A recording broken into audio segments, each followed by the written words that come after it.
নমস্কাৰ বন্ধু বান্ধৱীসকল, জ্ঞান চেনেলটোলৈ আপোনাক স্বাগতম জনাইছোঁ। জ্ঞান হৈছে এটা অমূল্য সম্পদ। জীৱন শেষ হৈ যায় কিন্তু জ্ঞান শেষ নহয়। চেনেলটো যদি প্ৰথমবাৰ চাইছে তেন্তে ছাবস্ক্ৰাইব কৰি ল'ব আৰু কাষতে থকা বেল আইকনটো প্ৰেছ কৰি দিব, যাতে মই দিয়া ভিডিঅ'টোৰ ন'টিফিকেশ্যন আগতে পায়।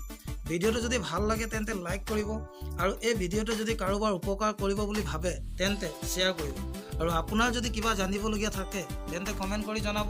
আৰু দেৰি নকৰি আজি আমাৰ ভিডিঅ'টো আৰম্ভ কৰিবলৈ ওলাইছোঁ। নমস্কাৰ বন্ধুসকল, আজি মই এই ভিডিঅ'টোত প্ৰেজেণ্ট পাৰফেক্ট কণ্টিনিউৱাছ টেন্সৰ বিষয়ে জনাব ওলাইছোঁ। তো ইয়াৰ আগতে মই প্ৰেজেণ্ট ইনডেফিনিট, প্ৰেজেণ্ট কণ্টিনিউৱাছ আৰু প্ৰেজেণ্ট পাৰফেক্ট টেন্সৰ ওপৰত মই ভিডিঅ' বনাই ৰাখিছোঁ। আপোনালোকে মোৰ প্লে'লিষ্টত গৈ চাব পাৰিব। আৰু যদি চেনেলটোত প্ৰথম চাইছে তেন্তে ছাবস্ক্ৰাইব কৰি ল'ব মোৰ আগন্তুক দিনত মই যিবোৰ ভিডিঅ' মই আপলোড কৰিম তাৰ বাবে। আৰু ভিডিঅ'টো শেষলৈকে চাব, যদি ভাল লাগে তেন্তে লাইক আৰু শ্বেয়াৰ কৰিব। তো প্ৰেজেণ্ট পাৰফেক্ট কণ্টিনিউৱাছ মানে কি বুজায়?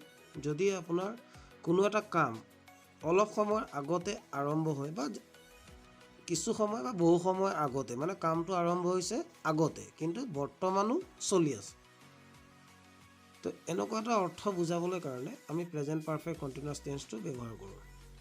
ধৰি লওক বৰষুণ ৰাতিপুৱাৰ পৰা আৰম্ভ হৈছিল কিন্তু এতিয়া দুপৰীয়া হৈ গৈছে, এতিয়াও মানে বৰষুণটো দি আছে, মানে কামটো আৰম্ভ হৈছিল ৰাতিপুৱা কিন্তু এতিয়াও বৰ্তমান চলি আছে। তো এনেকুৱা অৰ্থ বুজাবলৈ আমি প্ৰেজেণ্ট পাৰফেক্ট কণ্টিনিউৱাছ টেন্স ব্যৱহাৰ কৰোঁ। কোনো এটা কাম আগতে আৰম্ভ হৈ এতিয়াও চলি থকা বুজায়, তাক আমি প্ৰেজেণ্ট কণ্টিনিউৱাছ টেন্সত লিখিব পাৰোঁ। এতিয়া ইয়াত অপশ্যন আহিছে, আপোনালোকে চাব পাৰে পাৰফেক্ট আৰু কণ্টিনিউৱাছ। তো পাৰফেক্টত আমি যদি এটা চেণ্টেঞ্চ লিখোঁ তেতিয়াহ'লে আমাৰ প্ৰেজেণ্ট টেন্সৰ হেভ আৰু হেজক আমি ব্যৱহাৰ কৰিব লাগে। আৰু কণ্টিনিউৱাছত আমি কি কৰিব লাগে? প্ৰেজেণ্ট টেন্সৰ be verb, am is, are আৰু মেইন ভাৰ্ব যিটো থাকে যোনটোৱে কাম বুজায় তাৰ লগত আমি ING প্লাছ কৰিব লাগে। তো ইয়াত এই দুটা ফৰ্মুলা যোগ হ'ব। তো কেনেকৈ কি হৈছে চাই লওঁ। তো ছাবজেক্ট বুজি পাইছে নিশ্চয়, যোনে কামটো কৰে। ছাবজেক্ট যদি ছিংগুলাৰ হয় তেন্তে তাৰ লগত হেজ হয়, কিন্তু আই লগত হেভ ইউজ হয়। তো কথা হৈছে কি, থাৰ্ড পাৰ্চন ছিংগুলাৰ হ'লে হেজ আৰু প্লুৰেল নাম্বাৰ হ'লে হেভ প্লাছ এতিয়া এম ইজ আৰ অলৰেডি আমি ইয়াত ইউজ কৰিব নোৱাৰোঁ যিহেতু হেভ হেজ অলৰেডি ইউজ হৈছে। তো কথা হৈছে কি, ইয়াৰ বদলি আমি বিন ইউজ কৰিব পাৰিম। তাৰ লগত আপোনাৰ কণ্টিনিউৱাছ ফৰ্ম যিটো মেইন ভাৰ্ব থাকিব, তাৰপিছত ING। তো এইটো হৈ গৈছে আপোনাৰ ফৰ্মুলা, প্লাছ আপোনাৰ অবজেক্ট আহিব। কিন্তু প্ৰেজেণ্ট পাৰফেক্ট কণ্টিনিউৱাছত জেনেৰেলি চিন্স আৰু ফৰ এই দুটা প্ৰিপজিশ্যন ইউজ হয়, যিহেতু এটা সময়ৰ পৰা বুলি ইয়াক বুজোৱা হয়, মানে কাম এটা সময়ৰ পৰা ষ্টাৰ্ট হৈ পেলাই বৰ্তমানো চলি আছে। তো এইটো হৈ গৈছে ফৰ্মুলা। এতিয়া এই চিন্স আৰু ফৰ এই দুটা প্ৰিপজিশ্যনৰ এটা অৰ্থ আছে।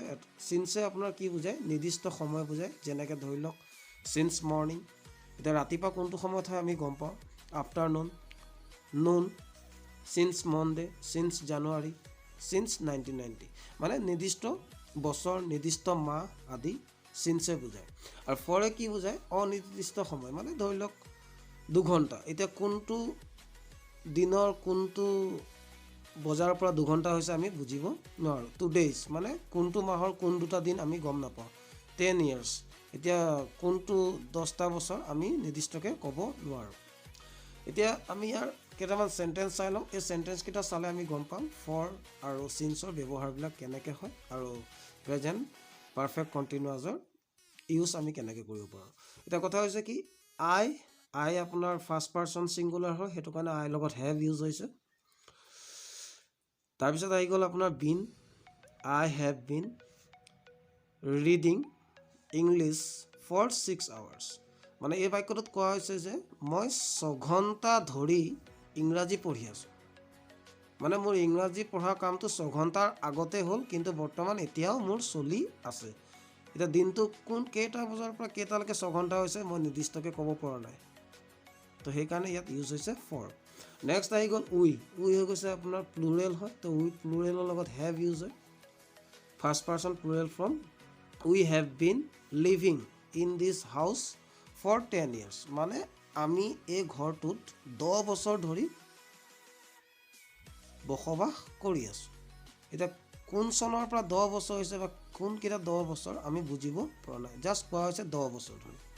তো ইয়াত আহিছে কি আপোনাৰ হি আৰু চি, ধৰি লওক কোনোবা এজন হ'ব পাৰে তেওঁ বা তাই, তো এইকেইটা থাৰ্ড পাৰ্চন ছিংগুলাৰ হয়, সেইকাৰণে ইয়াৰ লগত যোগ হৈছে has been reading this lessons for an hour. মানে এই লেচনটো বা এই পাঠটো তাই বা সি এঘণ্টা ধৰি পঢ়ি আছে। নিশ্চয় আপোনালোকে বুজি পাইছে কথাটো। নেক্সট আহিছে he has been talking for 3 hours। সি 3 ঘণ্টা ধৰি কথা পাতি আছে। এতিয়া কেইটা বজাৰ পৰা কেইটা বজালৈকে 3 ঘণ্টা হৈছে আমি নিশ্চিতকৈ ক'ব পৰা নাই। তো নেক্সট বাক্যটো চাই লওঁ। দ্য বইজটো হৈ গৈছে ইয়াত আপোনাৰ plural form. The boys have been playing signs 4 o'clock। ইয়াত আকৌ কোৱা হৈছে কি 4টা বজাৰ পৰা পঢ়ি আছে, খেলি আছে।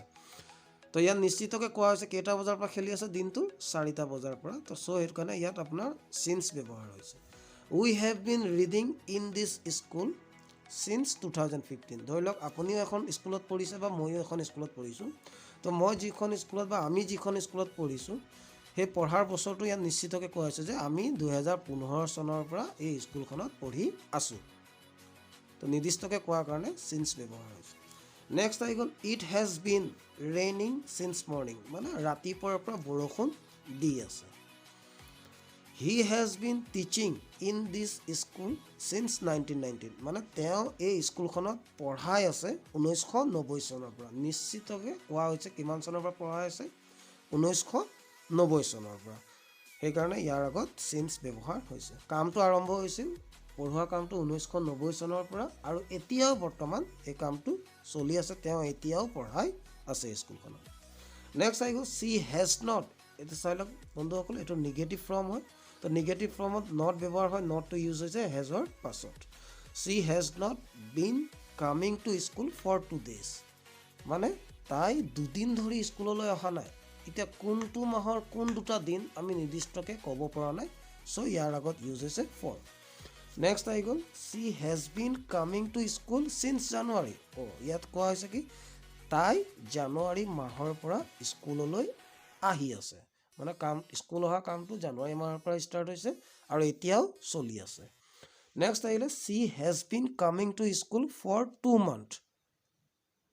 এতিয়া ইয়াত কোৱা হৈছে কি আপোনাৰ তাই 2 মাহ ধৰি স্কুললৈ আহি আছে। এতিয়া আমি নিৰ্দিষ্টকৈ ক'ব পৰা নাই যে কোন 2টা মাহ হয়। তো সেইকাৰণে ইয়াত ফৰ ইউজ হৈছে। তো বন্ধুসকল আজি ভিডিঅ'টোত ইমানেই। আশা কৰিছোঁ ভিডিঅ'টো আপোনালোকে ভাল পাইছে, আৰু যদি ভাল পাইছে তেন্তে লাইক কৰক, শ্বেয়াৰ কৰক আপোনালোকৰ বন্ধু বান্ধৱীৰ লগত, আৰু চেনেলটো যদি ছাবস্ক্ৰাইব কৰা নাই ছাবস্ক্ৰাইব কৰি লওক। কাৰণ আগন্তুক দিনত মই ভইচ নেৰেশ্যনৰ ওপৰত মই ভিডিঅ' বনাই আছোঁ। ধন্যবাদ।